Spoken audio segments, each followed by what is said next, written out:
ମର୍ମନ୍ତୁଦ ସଡ଼କ ଦୁର୍ଘଟଣା ଘଟି ଜଣଙ୍କର ମୃତ୍ୟୁ ଓ 3 ଜଣ ଅତି ଗୁରୁତର ହୋଇଛନ୍ତି। ତେଣୁ ସମସ୍ତଙ୍କୁ ଉଦ୍ଧାର କରାଯାଇ ମେଡିକାଲରେ ଭର୍ତ୍ତି କରାଯାଇଥିବା ବେଳେ ମୃତ ଯୁବକଙ୍କ ପରିବାର ଲୋକଙ୍କ କାନ୍ଦଣାରେ ମେଡିକାଲ ପରିସର ଫାଟି ପଡ଼ିଥିଲା। ଆଜି ପାହାନ୍ତିଆ ସମୟରେ ମୟୂରଭଞ୍ଜ ଜିଲ୍ଲା କରଞ୍ଜିଆର ଦୋଳମେଳଣ ଦେଖି ଏକ କାରରେ ଫେରୁଥିବା ବେଳେ 220 ନମ୍ବର ଜାତୀୟ ରାଜପଥର ଗିଧିବାସ ଛକ ନିକଟରେ କାରଟି ହଠାତ୍ ଭାରସାମ୍ୟ ହରାଇ ରାସ୍ତା କଡ଼ରେ ଥିବା ଏକ ଗଛରେ ପିଟି ହୋଇଯାଇଥିଲା। ତେଣୁ ଘଟଣାସ୍ଥଳରେ ଜଣେ ଯୁବକର ମୃତ୍ୟୁ ହେବା ସହ 3 ଜଣ ଗୁରୁତର ହୋଇଥିଲେ। ପରେ ସ୍ଥାନୀୟ ଲୋକମାନେ ସେମାନଙ୍କୁ ଉଦ୍ଧାର କରି କରଞ୍ଜିଆ ମେଡିକାଲକୁ ଆଣି ଚିକିତ୍ସା ପାଇଁ ଭର୍ତ୍ତି କରିଥିଲେ।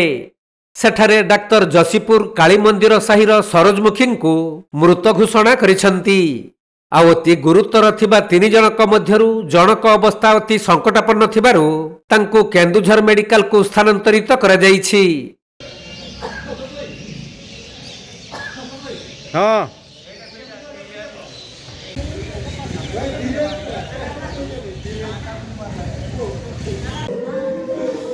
ମୟୂରଭଞ୍ଜରୁ ଜ୍ଞାନରଞ୍ଜନ ବେହେରାଙ୍କ ରିପୋର୍ଟ, କୋଣାର୍କ ଲାଇଭ୍।